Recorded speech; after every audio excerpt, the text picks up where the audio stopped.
Well, it's Friday. If you're hoping for your weekly Sabrina fix, unfortunately, we've just been terribly sick, and she is she's in no place mentally or physically or anything to help out or pitch in. So she is respectfully and apologetically bowing out for this week. But I do have questions, and I also have some other crap to talk about too. So let's talk. A number of comments about the video about the 6139 6005 that was involved in a fatality in a motorcycle wreck. A lot of people want to see a follow-up and also express sympathy to the family. And it's I'm sure that they appreciate that because they see these comments, they were watching the videos. I will absolutely post a follow-up video on that. I looked more closely at the case. The damage, the watch was damaged by, it looked like basically the sliding was going this way. And so the rim of the rim where the bezel snaps on was pushed over like this inside. So the outside is actually okay right here, and it's shortened and just folded over a little bit. So that actually could make things a little more simple in terms of getting the outside circumference cleaned up to get the bezel to snap on. It's just a matter of whether or not I can get that rim to stand up again and clean up. I'd prefer not to remove it if I can avoid that. So that's what I'll try to do. We'll see how it goes. But the nice thing is that after I made that video, I went back and I did some fiddling. The reason it wasn't running with the chronograph engaged is because the hands were all bent. So I just went and did a quick test. I straightened up the hands, got them so they had proper clearance. I didn't even remove them. I just straightened them, and it ran. It runs with the chronograph and without the chronograph. It resets to 0. So that watch went through, you know, decades of sitting after a horrible motorcycle wreck, and it still runs. It runs in both situations. The movement actually appears to be just fine. So that's great news. So really we're down to servicing territory there, and then repairing the case, replacing the missing bezel, and all that other kind of stuff. But it can happen. We're going to make it happen. So as soon as I have an update for that, I will give you an update. This was a comment on the video about the Stargates that I had. Seiko's, I had a big video all about them. This is one watch that most Seiko fans miss. I don't know that that's true, but they kind of came and then they went. I have the SRP 491 with stainless steel bezel.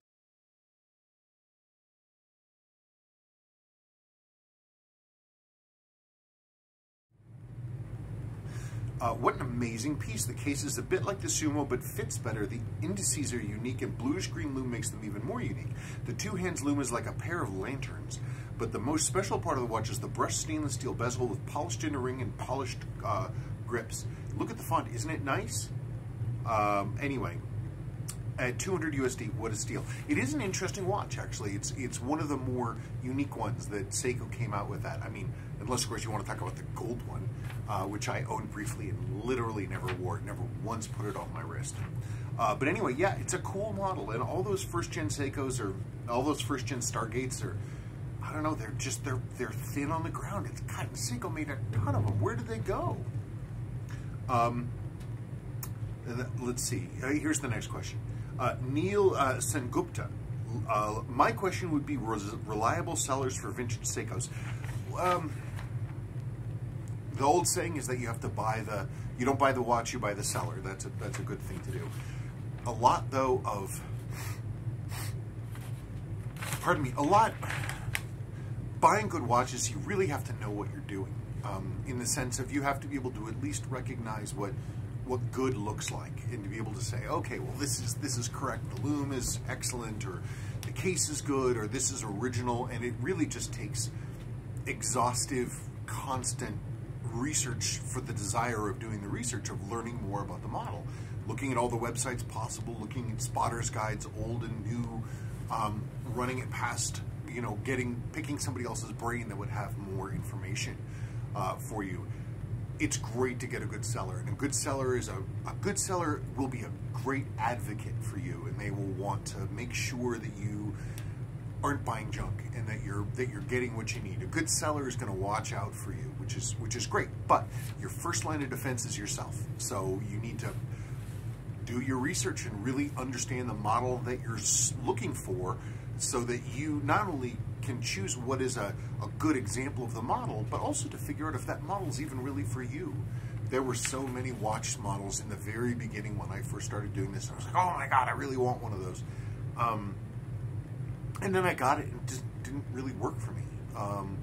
And so, I mean, a lot of the there's watch stuff is so personal that a lot of the research should be focused on what you yourself would enjoy wearing. So, I guess also word of mouth on who's a good seller. Dale Taylor Jr., good to see you all doing well. We're all sick, every single one of us. It's ridiculous. Willow had like three things she dragged home from school. I'm the best off of everybody. Anyway, glad to see you all are doing well. I'm still enjoying your videos. I'm starting to think me and my wife are the only couple out there who enjoy spending all of our time together. I can't, you know, we're lucky people who enjoy their spouses. Sabrina and I spend all of our time together, and we have for 14 years. And I don't know. Sometimes I wonder about it, but a lot of times I don't. So it's nice. Not everybody has that. And, you know, other people's lives are set up more differently, and other people have their own independent lives, and that works for them. But Sabrina and I are really serious homebodies. I had a very active social life and all kinds of crazy stuff before she came around, but I had really tired of that, and she's a serious homebody, so we stay home, which is nice. Can you, let's see, Rustam Galyavin. Hi, Sabrina and Spencer. Can you recommend a good aftermarket bracelet for 6138 Kakume? Uncle Seiko seems to not be offering options for these. It's tough. It's tough. Those are tough because they have a really specific, unique end link that almost no one makes. You can fit bracelets to them without an end link, but the problem is then you have these like weird short lugs that stick out of the ends of the cases. This is one of those situations where Seiko is very serious about having the watch with the specific bracelet for the watch, and they made it so that it only really truly works, in my opinion, with the correct bracelet and those right end links. The problem is no one that I know of makes those end links, so that's the problem. You not only have to have the bracelet, but the bracelet has to have a special short end, a little narrow end with the right end links for that unusual case, and there's like nothing. So I don't have an answer for you, but they're a pain in the ass, and it's unfortunate because anything that isn't the correct bracelet just kind of looks weird to me. I don't have any help for you, I'm sorry. Stephen UK, as somebody said, you have asked all your questions, but I'm happy to answer another one. Can I ask what is your opinion of Seiko 8L35 26 joules 50 hour and the 8L55 37 joules 55 hour high beat movement? Is the high beat that much better? I'd be more concerned, honestly, about their lubrication job, because the last, you know, series of the new watches that came in with any of these movements is we were getting funky numbers out of them. This was the limited edition 62 MAS reissue. It was a great example of that, and it's funky. So I mean, is one better than the other? In terms of technology, a high beat is going to be more accurate than than one that's not a full-blown high beat. Simply because you're dividing up the hour into, you know, the beats per hour chop up those true seconds so many times that, and they tend to, their average is going to be a lot tighter. So you're going to get more accuracy out of one. I can't speak about the 8L55 personally because I've never seen one in person. I've never opened one up. I can talk about the earlier high beats, the 6159s, and the you know, the 36,000 like the, you know, Lord Marvels. They're very accurate and they're strong. With the 6159s, they're kind of twitchy because the mainspring, the hairspring has to be stiffer to make the smaller balance go back and forth, and because it has to be stiffer, the balances are very, very sensitive to anything with the hairspring coming out of out of plane at all, because of the stiffer hairspring, if that thing comes out of plane at all, instead of that getting sucked up by a loosey-goosey hairspring, the stiff hairspring is going to transfer that angular change to the staff of the balance, and so all of a sudden, instead of spinning nicely inside the jewels, it's going to be tipped over and it's going to be grinding, and it eats up the amplitude like you wouldn't even believe. So I mean, they're great technology, but they're fussy on those kinds of things. I can't speak about them myself. I need to service my Marine Master, which is 8L35, and I mean, I haven't done that. I've been meaning to. But so I'm going to do that, and then I'll be able to speak with more authority about that. But really, honestly, it's I do the old things. Let's see. Also, what do you think about the new Marine Master 300 SLA21 SBDX023? Don't know anything about it. Or the 6159 reissue SLA25, housing both these movements. The SLA025, actually, somebody who bought one is going to send it here so I can see it. He suggested it, and so it's gonna show up here, and I'm gonna be able to do a comparison review. I'm interested to see it. I want to see the numbers. I want to see how it runs. He was gonna ship it off immediately to me, but he got it in, and he's like, "I'm in love." And so I said, "Don't send it. Wait until you're ready to ship it off. Don't waste your watch honeymoon." David P. I have a question about cleaning parts when servicing watch. I assume you use an ultrasonic cleaner. Two different ones. What do you use for a cleaning solution in it? I use just the LNG ammoniated cleaners. You can get them in big ass jugs from any of the watch parts houses. The only thing is they're really smelly, and so I have to have ventilation system and everything, and it can't be in the main building at all. They're gnarly. They are also they're expensive, and so in order to prolong the life of your ultrasonic cleaning solutions, you should do a lot of pre-cleaning on all the parts, making sure you're not dumping things in there that are covered in grease and old oil. I mean, try to get them hand cleaned as best as possible. That will extend the life of your cleaning solutions. Super Cruise. I recently watched an interview done with you and the Casual Watch Reviewer. He's a great guy. I think the interview was done a year or so ago. I was fascinated to learn you were really into vintage cars and motorcycle scooters in your teens and early 20s. Yeah, later than that too. I too love these things in the watch hobby. Do you still own any vintage cars or motorcycles? And if so, what do you have? Nothing. Nothing. I have that piece of a Volkswagen, and that's it. I have been really lingering over a lot of YouTube channels about junkyard finds, about, barn finds, old cars and things like that. Wandering around in junkyards used to be one of my favorite things. I'd love to have a project car. Gosh, I'd love to have one. There was one here recently. It was actually just down in Loveland. It was a 1955 Chrysler New Yorker. And I was looking at it, it's got the 331 Hemi, and it's so neat. And I'm like, what would I use it for? Why would I need that? I was remembering fondly. Somebody else was selling an R75, a /5, an early BMW from like 1970, and I was like, oh, that's so cool. And I'm like, I'd never ride it, so what do I want with that? But I really am, so many cars came and went. Like after Dad passed, he had a 1958 Jaguar XK150, and he sold it. Well, I helped him sell it shortly before his death because he was worried about money. And I helped him sell it, even though he'd had it since the 1970s. It'd be nice to have that car around, but again, what would I do with it? I don't know. Honestly, these days I'm mostly thinking about getting a truck. But yeah, I think about vintage cars all the time. I'd love to have like a 69 Mustang Mach 1. I think that'd be super cool. Just something like that would be really just interesting and funky to play with. One of my dreams, there was one here in town, it's a 1959 Thunderbird, one of my absolute favorite cars. Ugh, I'd love to have one. love to have one again. But what would I do with it? I don't know. It'd just be neat to have something to fiddle with. I think years down the line, when we get around to building a big detached garage in its own with an in-law apartment over the top, we have a place for something like that to go. And Sebastian's older, girls are older. We can fiddle with something together, but now's not the time.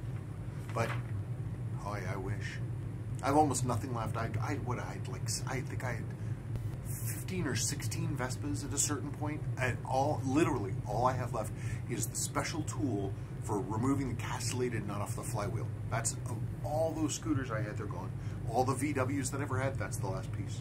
All the stuff from the Jag, Mom was going to throw it all away, and I put it here in the garage, and then I don't know why I saved it. I just couldn't bear to have the stuff, and then like 2 years went by, and I'm like, why do I have boxes of Jaguar parts in the garage? And so we moved those all on. Man, but I tell you, or it'd be another car that I'd love to have. It's like a 64 Thunderbird. I'm a Ford guy, so a 64 Thunderbird, that'd be really awesome too. That'd be really cool. But if I need to fix up a car, I have my own car. I should fix that. Let's see.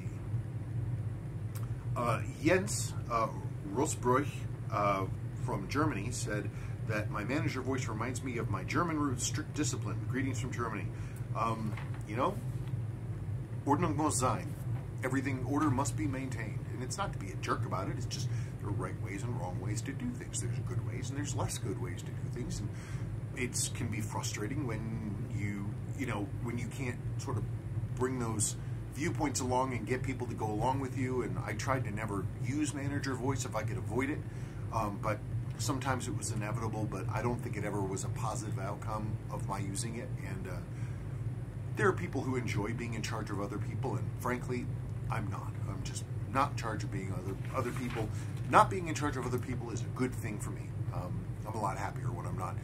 When the only sidekick I have to, bark orders at is a cat who ignores me. Lastly, good number of videos ago, somebody asked a question about water resistance on Seiko's different lines of divers, from the early 30 meters to the 150 meters to the 200 meters to the 300 meters to the 600 meters, and they wanted to see a compare contrast. So I'm actually going to break, and I actually set up a little show and tell here, and we're going to talk about that, and then that'll be the end of it. Okay, water resistance, fun stuff. Let's see what we got going on here. There's that. Alrighty, so we have here a small range of Seiko's water-resistant thingies. Actually, let's make this a little larger range. Okay, here is this watch, which by the way is still available. I haven't gotten around to listing it yet, but there it is. This is a 6619 MACV SOG style, but in a solid stainless case, fully serviced. It's got some loss to the text on the dial, but the numbers are good. The dial itself is hazy, but the watch is completely serviced and it's ready to go. This one definitely spent some time in a hot, wet environment, and it didn't have a long working life, but it had an intense working life. Anyway, so this is kind of like the low end of water resistance. It says waterproof on the back, but that's, it's 1967. They have a single case back seal here with a snap-on case back, a simple little D-profile crown seal here, and then it's just a crystal ring with a tension right here that pops in place right there. And so this is minimal stuff. This would be today considered probably like in the order of like 30 meters splash resistance. Basically, it's like, it would not be considered waterproof. It would be considered splash proof probably. Okay, and then, so we have, and it's an acrylic crystal. Then, let's put this up here.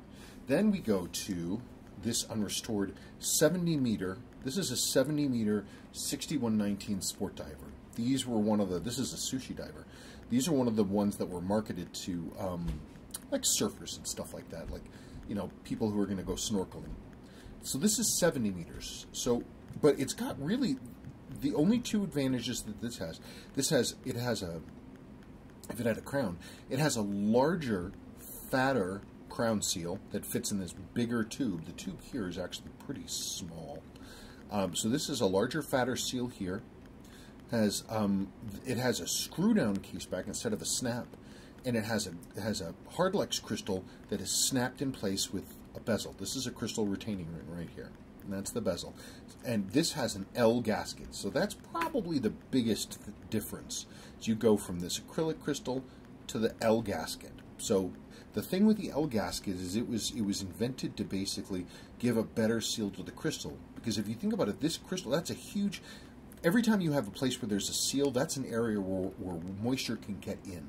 So you have to really beef it up for something like this, where, you know, it's just snapped in place. And so you have the L profile gasket, and that is how that works. I probably should have dug out an L profile gasket to show you guys. I'll do that here in just a second. Okay, so we have basically splash proof, 70 meters. Then we have 6105, and this is 150 meters. Now, what's the difference between this and this? It's the same technology on the crystal. Except this has a rotating ring that is hiding its bezel, but it has the same technology. It has a crystal retaining ring. You can see it here in the 6309 case. There's a crystal retaining ring, and it snaps the crystal down and holds it in place in an L-shaped gasket. It's got a screw-down case back. The biggest difference is these have a flat case-back gasket. The case-back gasket here is round. It's big and round and fat. And the seal for these crowns got a lot bigger. So here's actually a broken down 6105 crown. Isn't that neat? Let's see. So this is a complete unrebuilt 6105 crown. There, you can see it. Now if we take that apart, this is what they look like. Here are all of the bits that are inside a 6105 crown. It goes in there, and that goes in like this. That's a little spacer thing. So you have the crown, then you have this spacer that drops in first. Then you have, this is one of our new custom seals, and that goes in there. And then you have this plate, which locks into this ring, and it's pressed in place, and then you sort of, I have to do some stuff in order to get it to hold, but that's the way that it works. So we have, again, so the differences then are a fatter caseback seal and a much bigger crown seal to provide that little bit of extra oomph. Okay, well then, of course, but one of the problems with these, as you can see with this original unrestored model, despite this, in order to, you can't just change the seals on these things. You have to, you have to replace the whole crown. Well, not everybody's going to do that, and Seiko doesn't do long-term part support, so a lot of people weren't able to do that, and you get a ton of damaged 6105s as a result. Like this one, that's exactly what happened here. So, what Seiko did in the next thing is they didn't beef up the resistance at all, but they did make it much more reliable. Instead of having just a 6105 crown, which just... Okay, I wanted to pause and go back and get some of the L gaskets so you could see what they look like. This is brand new old stock, in the package, crystal seal for like a 6105 or 6309. There it is in all of its glory, and I don't know that you can really see it, but you can see it's got a flat part on the bottom and then a part on the top. If I cut that in half, it would look like an L. This is an old seal, and maybe you can see that there. There's that. That's the L gasket. That's the secret thing. So what was I saying here? Anyway, so what Seiko did, the change that they made between this one and this one, even though they have the same water resistance, is that they upped the reliability. Sorry, stupid system. They upped the reliability of the crown, because this crown, obviously, you can just pull it in and out. Boop, boop. Whereas this, and that was the source of many of these problems. Whereas these, the 6309, the next gens, or actually screw-down crown. You can actually see the threads right here. And we have a 6309 crown here, which is also internally threaded, and that drops in right there. And it screws down, which is nice. You don't have to worry about the crown moving at all. The seals in these are actually slightly smaller. They're not as beefy as the ones in here, but you know, what are you going to do? That's not, but that with the superior screw-down technology, that's where we're at. But it's still 150 meters. So, and there's the snap-down ring on this old 6309 case. And that's how that works. And that just literally just snaps over the case. The next iteration came with the 7.5. Oh wait, no, I lied. I guess so though. But it's like it's all 6 1 half dozen of the other, isn't it? Seiko, when they decided to really beef up when they really wanted to look at making this be just as big as possible to get a real serious depth, 300 meters, 600 meters. The main difference they did here, oh, that's why I wanted to do that. So this one's, here we have 7549 7010 tune-up. So this one, you'll notice, it's going to have the same case-back seal as the 6309 and 6105. Same case-back seal, same crown seal as the 6309, exactly the same. The only difference is, and unfortunately you can't see it here because I would have to pull this apart, is that instead of having the snap-down ring like this, the crystal is held in place. The crystal is thicker, but also the crystal is held down in place with a screw-down ring. It's actually screwed down, and that gets us 300 meters right there, having that screw-down crown, screw-down crystal, which is underneath here. And I would take this apart, but I don't really like disassembling watches for no good reason. So then the main difference is we get to 600 meters. Even thicker crystal. This one, like the 7549, is a screw down. So again, it's got the crystal sits in an L gasket, has a nylon ring around a step in the crystal, and the screw down ring just really honks its way down and really forces its way down and holds the crystal in place. The other differences are the crown seal in these is huge. It's this big rubber donut. And also, there's no case back. You eliminate a huge amount of ingress by having a monocoque case, which is what this is. Solid piece of milled titanium. So the only areas that water can get in with these is through this gigantic crown and through this screw down crystal. And that's it.